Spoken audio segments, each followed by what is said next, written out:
From the studios of Postscript Media and Canary Media. I'm Shayle Khan, and this is Catalyst.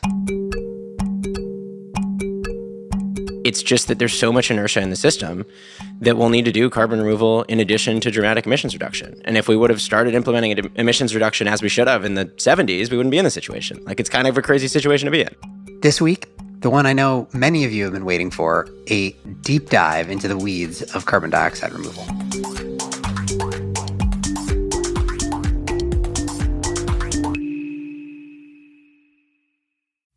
Let's face it, environmental news is often very depressing. That's why we focus on solutions on this podcast. But still, the climate crisis looms large. Rising temperatures, mounting pollution, environmental degradation, they're all warping the planet. And for a lot of species, including us, things don't always look so great. But the story doesn't end there. Every Friday, Living Planet, a show from Deutsche Welle, takes you behind the headlines to figure out what's happening and how we'll get through it.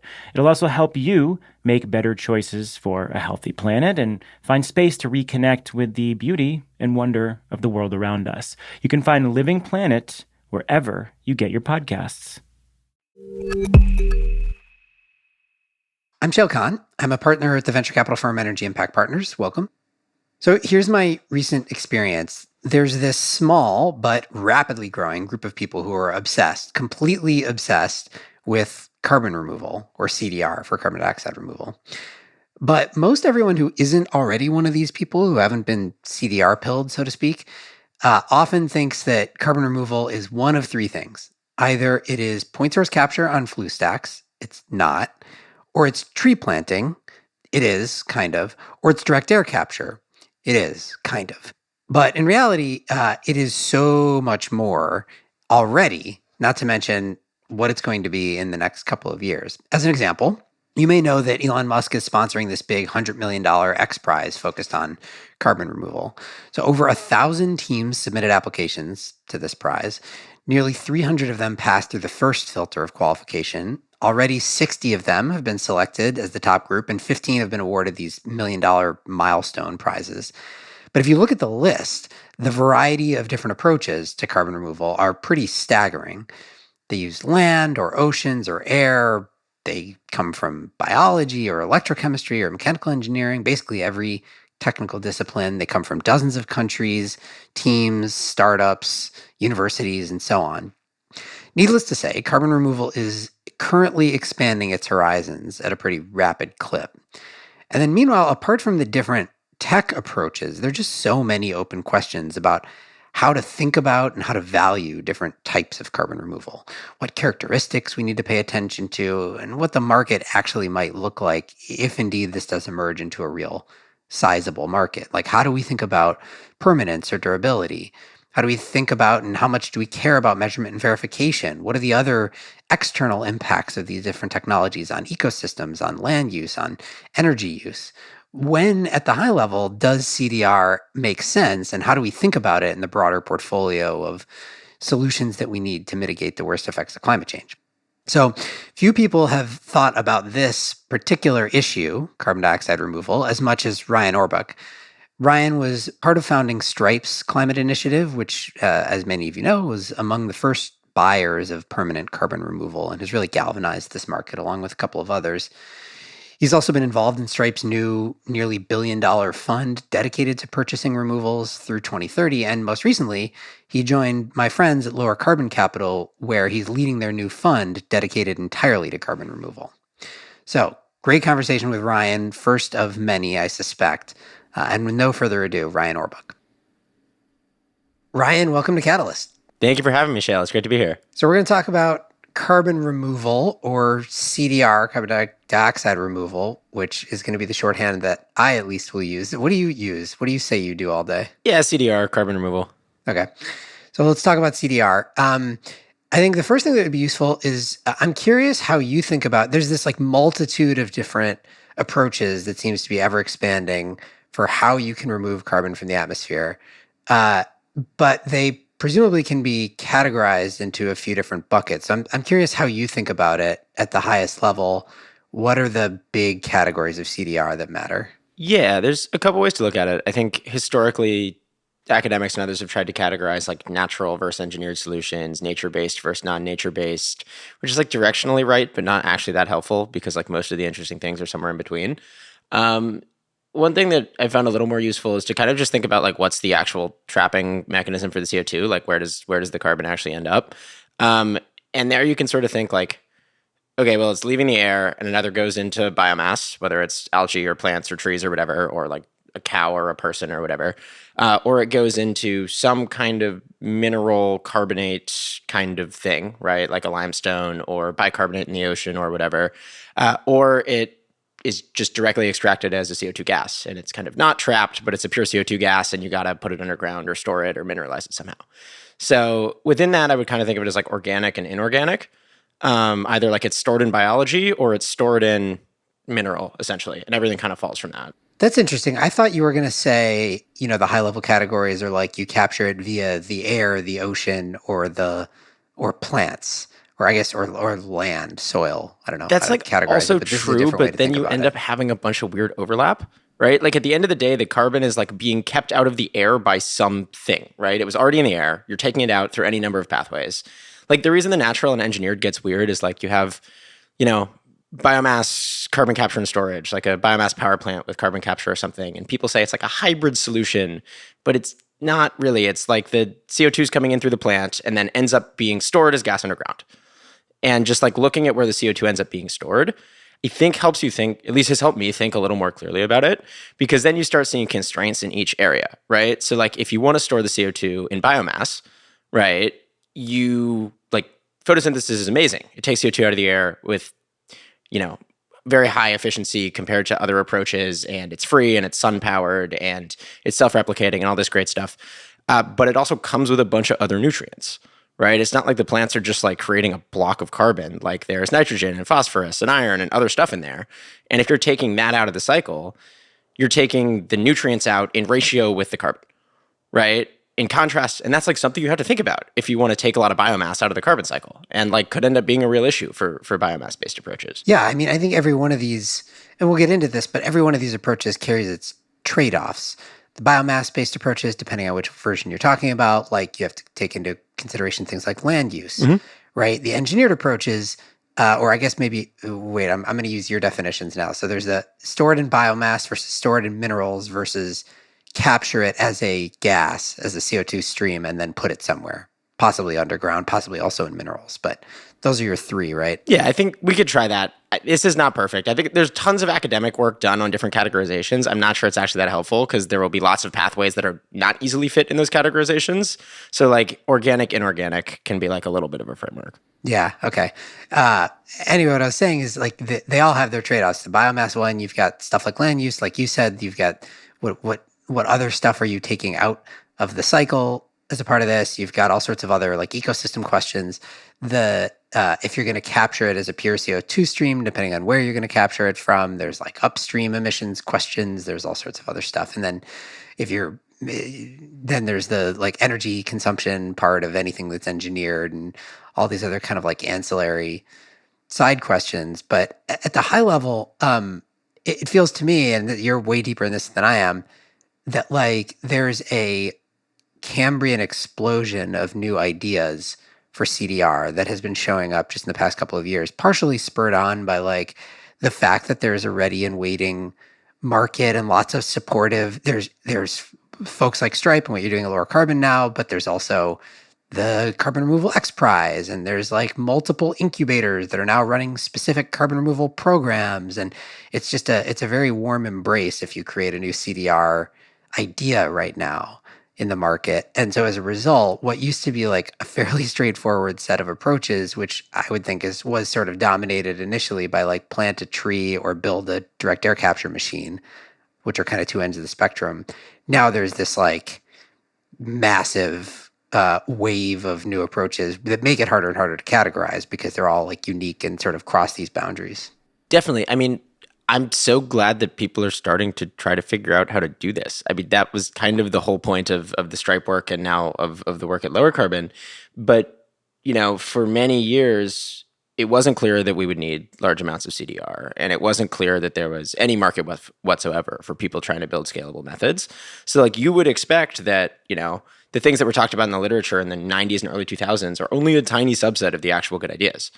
And I think we'll see over the next few years that like many really promising pathways get like actually discovered and actually implemented that are not in these, national assessment reports and stuff. And I think one of the really exciting things about new founders coming into this space is like, hopefully through that kind of entrepreneurial activity, we'll figure out what the potential pathways are in alignment with the scientific community, helping validate some of these approaches. I do want to talk for just 1 minute about the role of CDR at the high level and how you think about it in a broader decarbonization strategy. Because I think folks who haven't already been like carbon removal pilled, there's often this sort of knee-jerk negative reaction to it because people think it could come at the expense of attention or dollars that will be paid to mitigation.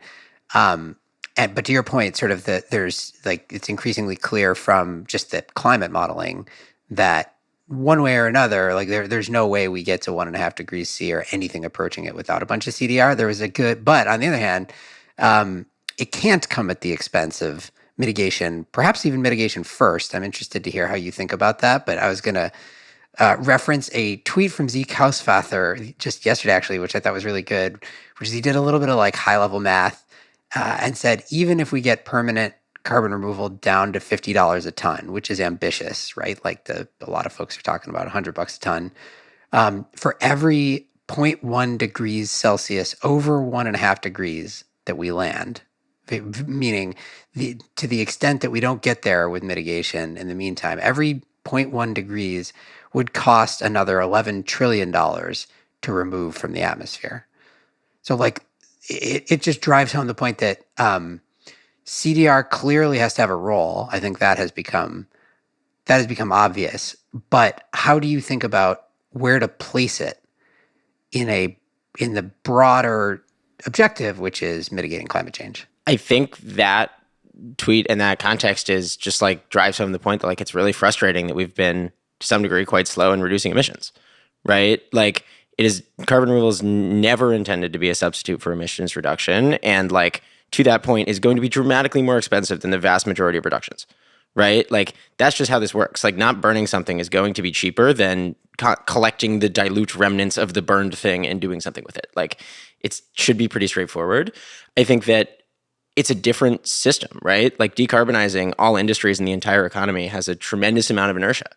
And progress, like massive progress has been made in, cost curves of renewable energy. And you know this much better than I do.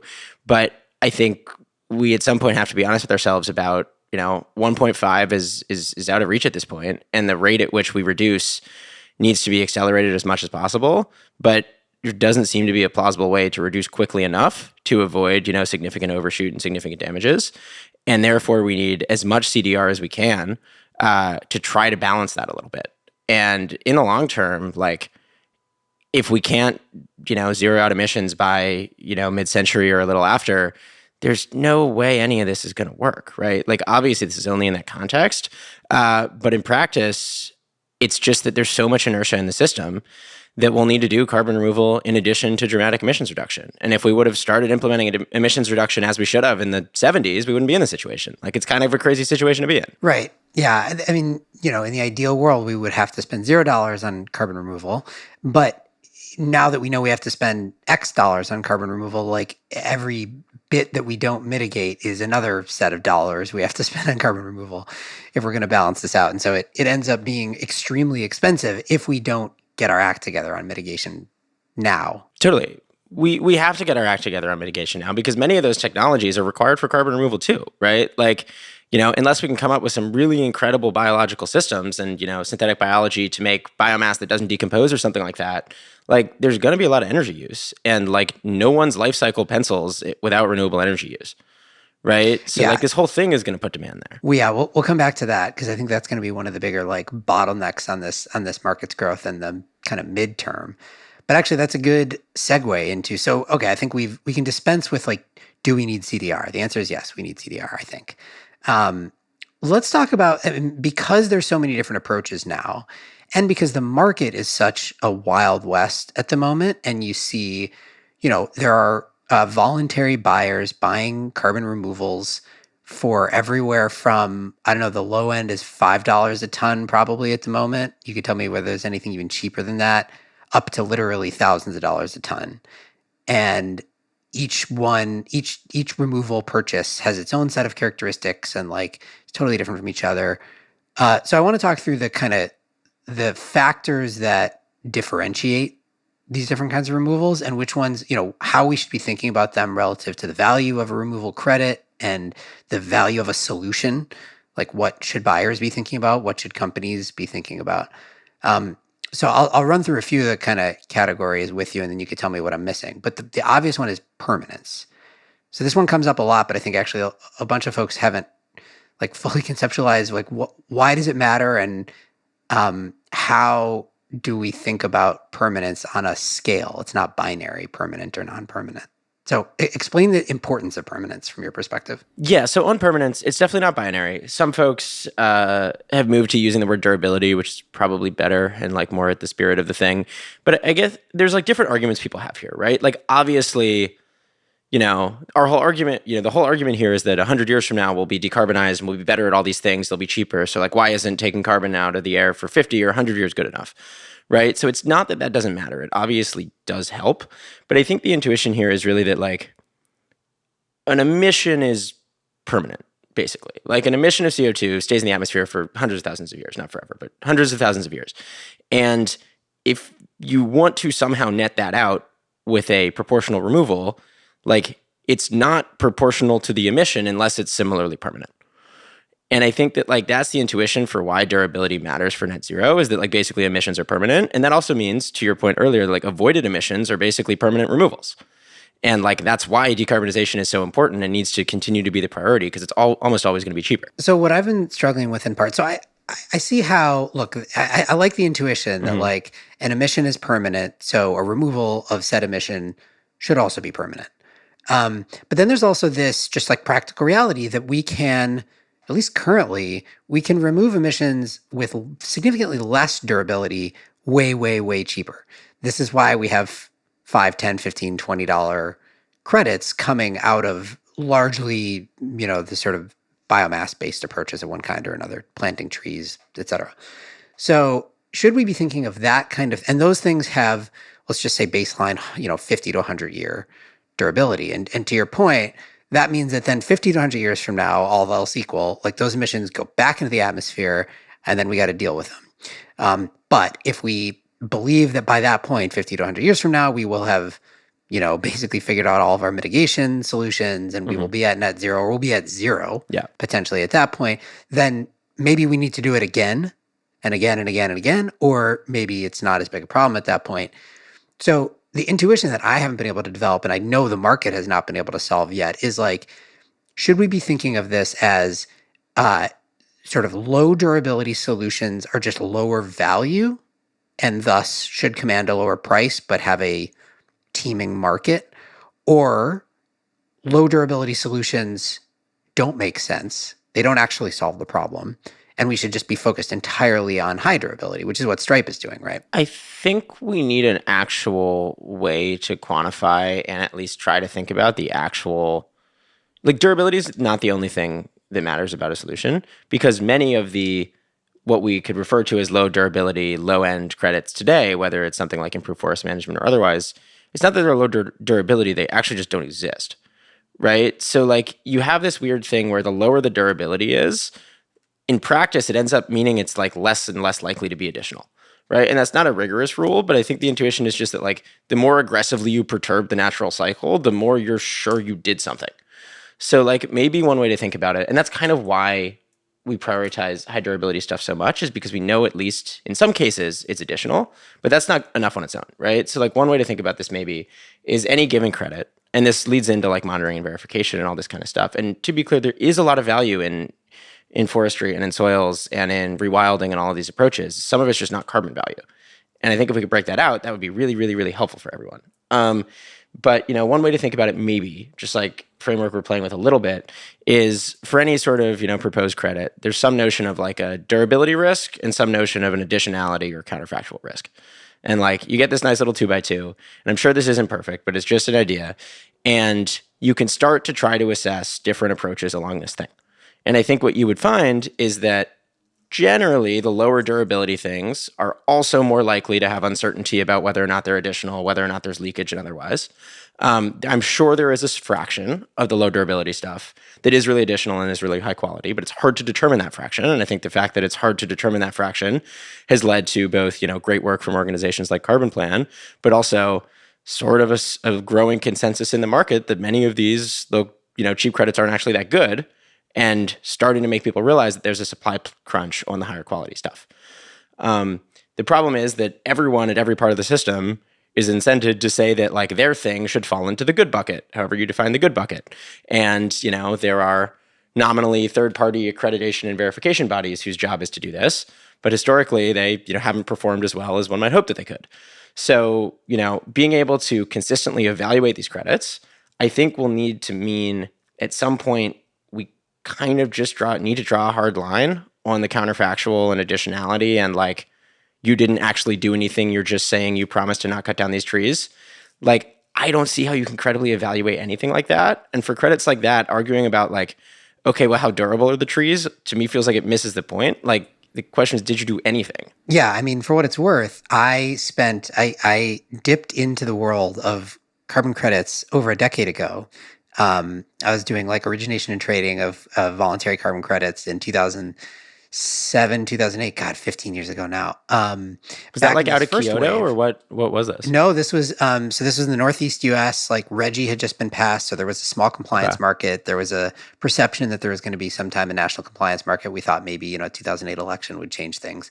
Obviously it didn't. But there was a burgeoning voluntary market at the time, though it was small, even smaller, I think, than it is today. But at that time, the types of credits that you could purchase, there were some of the like, forestry management stuff, but a lot of it was, renewable energy.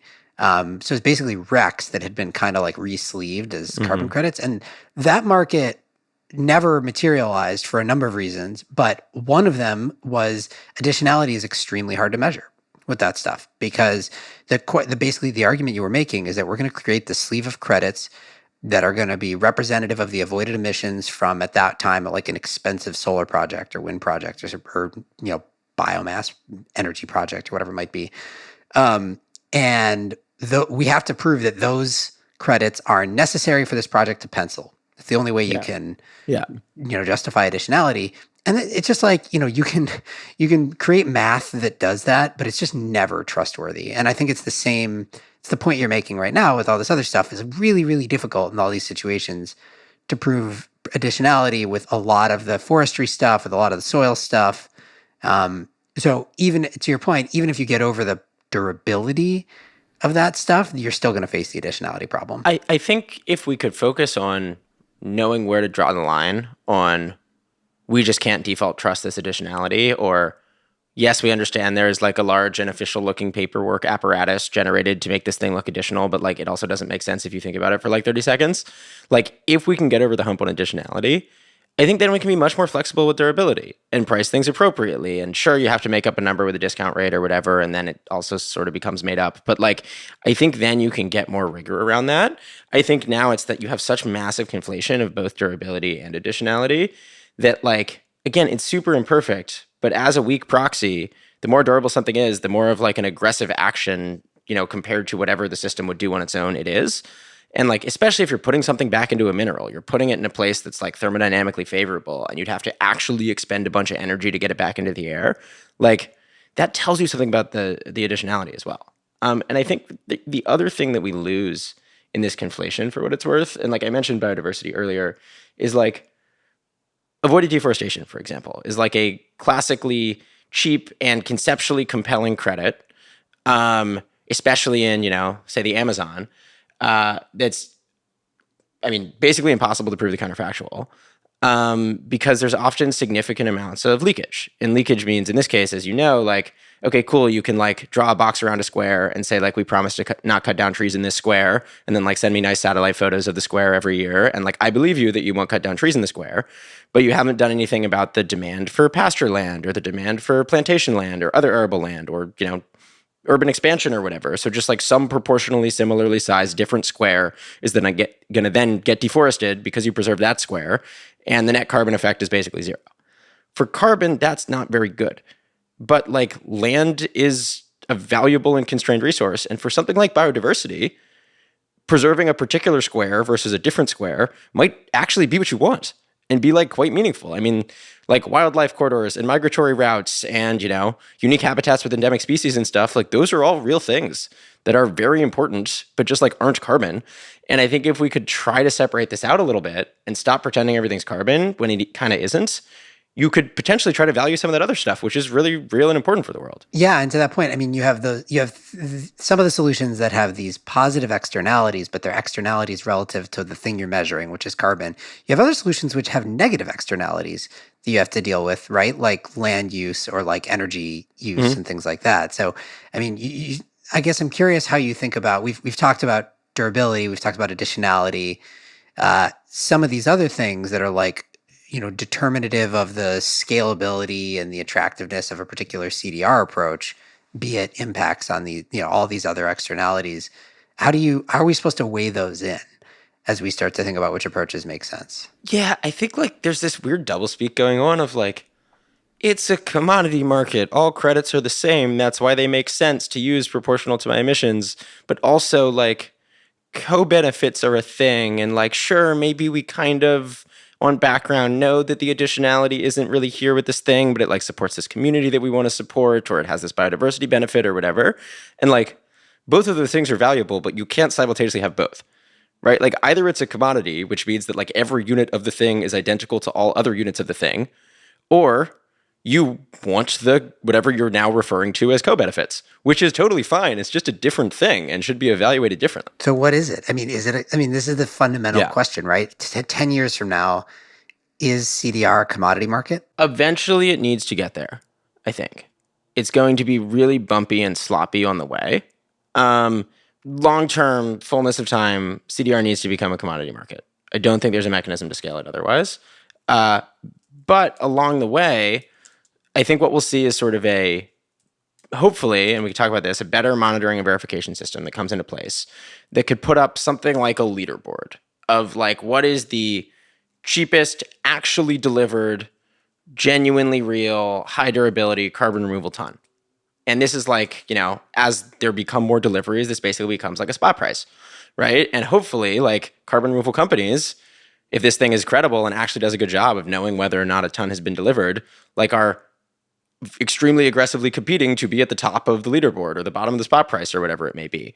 And you start kind of coalescing the community around actual deliveries, which is kind of far from what most of the carbon removal discussion is about right now. It's like, it's great that funds are being raised, right? It's great that advanced market commitments are coming into place. It's great that, large debt financing is being raised and all that. But at the end of the day, like the point of all of it is to make the carbon come out of the air. And like, if we can start building a sense of pace around deliveries and clarity about deliveries, I think that's like the basic kind of narrative structure we need to turn it into a commodity eventually. But again, it's really, really far from that. And it's not going to get there unless we get meaningful volume of high quality removal to start understanding what the options are. Right, which we absolutely do not have today. So I know this is a soapbox that you want to get on, but it is another important characteristic of this market that basically doesn't exist today, which is measurement and verification. And that's sort of what you're talking about. But it differs by approach. It's much easier to measure and verify the removals associated with a direct air capture engineered solution because you're just sucking CO2 out of the air. You have a gas stream. You can measure the gas stream. You put that somewhere. You need to be certain about the permanence of the sequestration, whatever you're going to do with it. But that seems fairly straightforward. And then depending on the other approach, like can be much more difficult to measure and verify. How do you think about where we are today in terms of M&V and what's missing? I think today the situation is that, buyers are showing real leadership in giving companies that we don't know if they're going to work, but seem potentially plausible, the benefit of the doubt, and extending early purchasers and giving them an opportunity to deliver and an opportunity to prove that they've delivered. And that is the correct first step, almost no matter what. So that's incredible to see. It is the case also that like a project themselves fully developing the mechanism by which they claim they deliver, the incentives are a little messy. It's also the case that, an external party or exchange that sells that project's credits for a fee developing the mechanism is also weird and clearly not how this should work. But who can the project work with to try to get it right and who can the buyer work with to try to get it right is still a little fuzzy. And I think that I believe that the significant majority of carbon removal companies and founders are like genuinely trying to do this right and are not trying to scam people and are not trying to do bullshit stuff. And they genuinely think they're working on a method that's going to work and they want to do it correctly. And I think what we need to provide is infrastructure and a framework for them to prove that they actually are, right? And what that could look like is any number of things. I think an important thing that is currently conflated in the market today that needs to get separated out is like right now, buyers are paying a price per ton, and buyers in such as Frontier are publishing the price per ton that they pay, which we think is really important. But that doesn't include how much it costs to verify. And I think separating out the price that the project is charging for the carbon removal and the actual cost to verify it at some bar that is deemed acceptable, which is its own kind of category of thing, would probably help. Because it's the case that some of the more expensive methods, like direct air capture, are going to probably be easier to verify. And some of the potentially cheaper methods, especially those using biomass, are probably going to be harder to verify. And that should show up in the price somehow, right? Verification is not free, especially at high quality. For some of these things, you got to send someone out to measure some stuff. And sure, maybe you don't have to measure every single, piece of biomass or whatever, but you got to measure a reasonable percentage of them or what have you. And that costs actual money and actual expertise and cannot be done purely with paperwork. Otherwise, we'll be in the same situation as the rest of the market. So verification actually costs money. And that should probably be broken out from the cost of the ton. And then we'll see a realignment in what's actually net cheap and actually net expensive. And then we'll see kind of verification cost change and cost per ton change. And that's how it'll shape up. Is your intuition that incorporating the cost of verification or including it as an additional line item on the cost of the solution, that cost will be high enough to really realign where these sit in the cost stack? I mean, I'm thinking about, so today direct air capture is in the minimum hundreds of dollars a ton, right? Mm-hmm. Could be even more, but whatever. Yeah. Biomass-based solutions can be I guess the permanent ones are over $100 a ton too, but some of the cheap ones can be sub $100 a ton.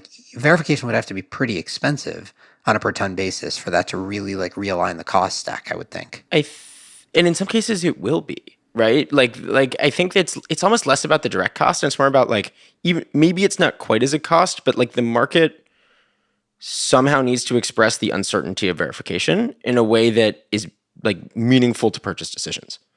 Right? So whether that's as a price or some discount rate on the number of tons or something, because what you need to align the sort of scientific and research community around doing some of the basic work that is required to make the verification more certain. Right? So take something like ocean alkalinity enhancement, right? If you add alkalinity to the ocean, it can flux with the atmosphere, bring more CO2 into the ocean, and end up storing CO2 sort of dissolved either as bicarbonate or as dissolved CO2 gas in the ocean. There's a lot of CO2 stored in the ocean. This is a real thing. Measuring it's really hard. Most of the modeling of ocean gas exchanges is done at large global climate model tile sizes, not at small enough scale to actually know what part of the ocean is actually potentially good or bad to add some alkalinity to. That modeling exercise will take a couple years. It require a bunch of supercompute and someone needs to pay for that. There's a bunch of sort of amortized research stuff that needs to happen to enable some of this verification. And it would be great if, companies and purchasers could help pull that forward. Because some of this stuff is expensive because it's research that hasn't been done and research programs that haven't been done. Because again, until a couple of years ago, no one was trying to figure out carbon removal at scale. right? So like a lot's going to get ahead of the science. There are going to be a lot of these questions. So like as companies sell tons and claim to deliver, that needs to try to yank the research community forward to help figure out which of these things are good. And this is important because like, I mean, from the investor perspective, like, you know, in the fullness of time, we think the companies that make the most money doing carbon removal are going to be the ones where their carbon removal actually works. Right? Like there's probably going to be lots of bubbles along the way. There's going to be things that people were wrong about, will be wrong, buyers will be wrong. But like net, the stuff that works is going to make the most money. And that means that like the sooner we figure out the stuff that works, the more time founders will spend on better stuff. Right? Like I think founders want to do it right. So the more we can help them figure out what's actually going to be good, the better for the companies and for the field.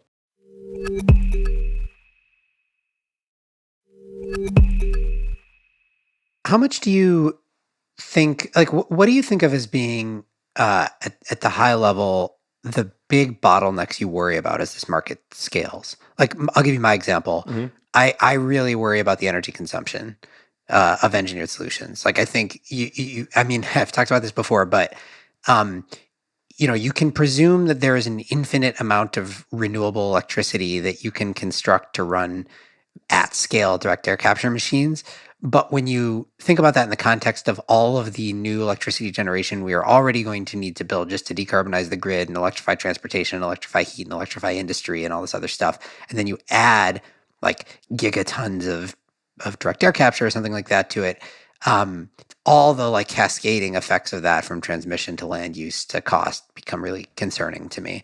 Do you have things like that you're like, you know, I think at some point we're going to have to deal with this other problem that's going to pop up? Not an issue today because we're only doing, you know, tens or hundreds or thousands of tons, not billions of tons, but there's no way we get to billions of tons without solving it. Oh yeah, there's going to be so many. Like that's, I mean, the renewable one is an extremely fair one.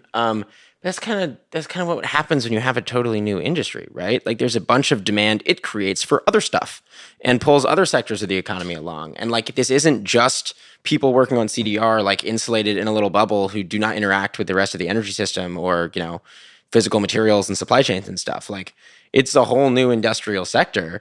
And yeah, there's going to be a lot of that. I'm sure there will be regions that turn out to be a terrible place to do this stuff. I'm sure that like there will be real, frankly, probably supply chain bottlenecks in building some of this stuff out. Like I think that there is something to be said. Like I think maybe a helpful way to think about the bottlenecks is like just taking the energy one. That's why we have so many potential pathways right now. Right? Like it may be the case. I think it's hard to know for sure which of those bottlenecks are going to like squeeze how tightly when. Right? Like I can't try to predict that. I mean, like, yeah, like I don't really know. But I think it's like you can have a number of different approaches and a number of different shots on goal in different regions with different geographies, with different constraints that will run at different paces. And some will get squeezed out and some will do well.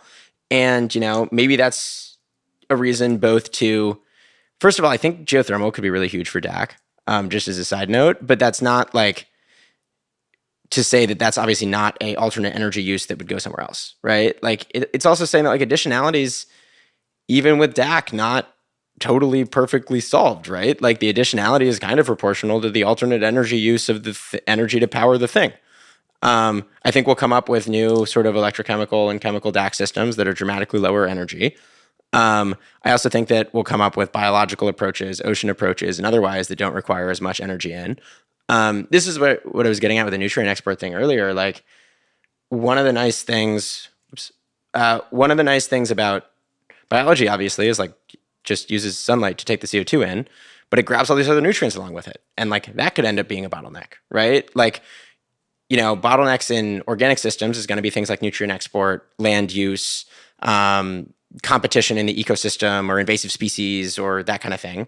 Bottlenecks in, you know, inorganic stuff or in DAC are going to be things like there's not a lot of just like excess alkalinity available on Earth, right? Like the whole carbon silicate cycle does a really good job of like driving CO2 from the air into minerals. And there's not just a bunch of like magnesium oxide just like floating around on the crust, like chilling. So like, you know, getting alkalinity is going to require a lot of energy. There's bottlenecks all over the place. And I think that like, I think the right way to solve them, or I think a way to solve them is have really high quality founders work as hard as they can in their area, and have the ecosystem kind of really aligned around it. All right, I want to get to a slightly more I don't know. esoteric How do you thing. think this is going to work? How do I think it's going to work? Do you think DAC is going to just never? You might be right.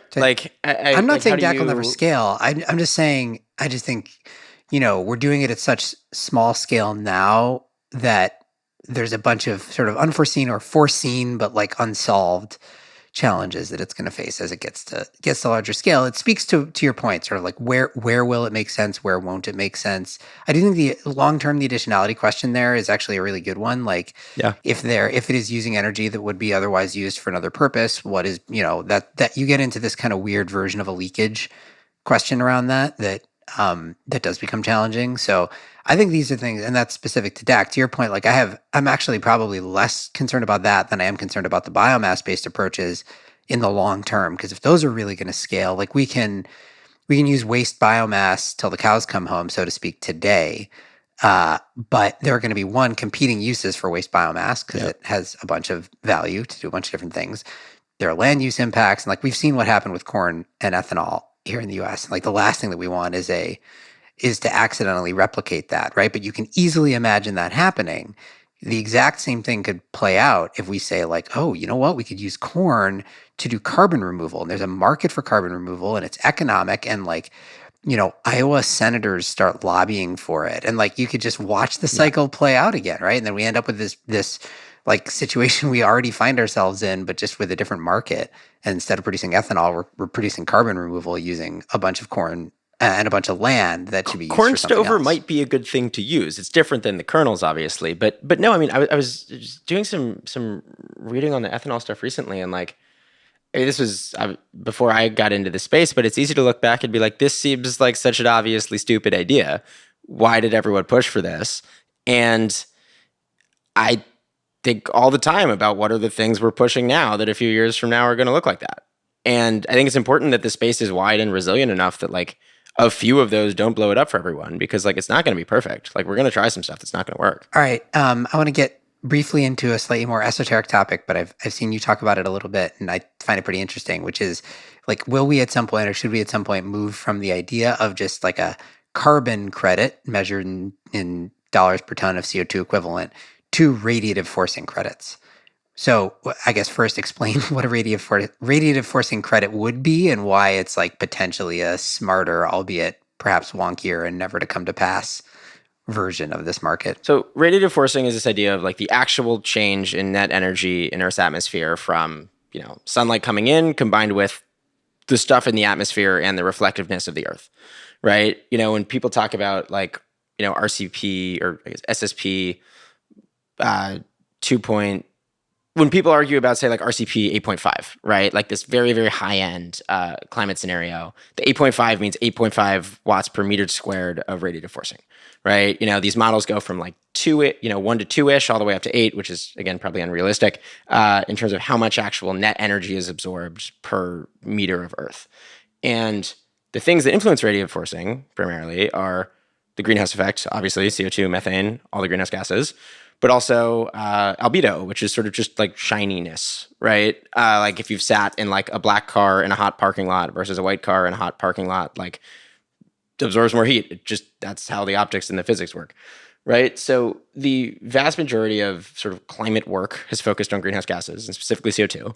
And, starting off in this field, you would think that like carbon budgets and carbon emissions are the entire world. They're a portion of radiative forcing, but not the whole thing. Right. And I think that the idea here is less that like maybe we should be crediting this stuff and more that like we should be trying to take a more holistic understanding of the climate system when we think about different interventions. Right. So, one that's counterintuitive, but I think interesting to think about is aerosols, not in the sunlight reflection case, but that's sort of a separate conversation.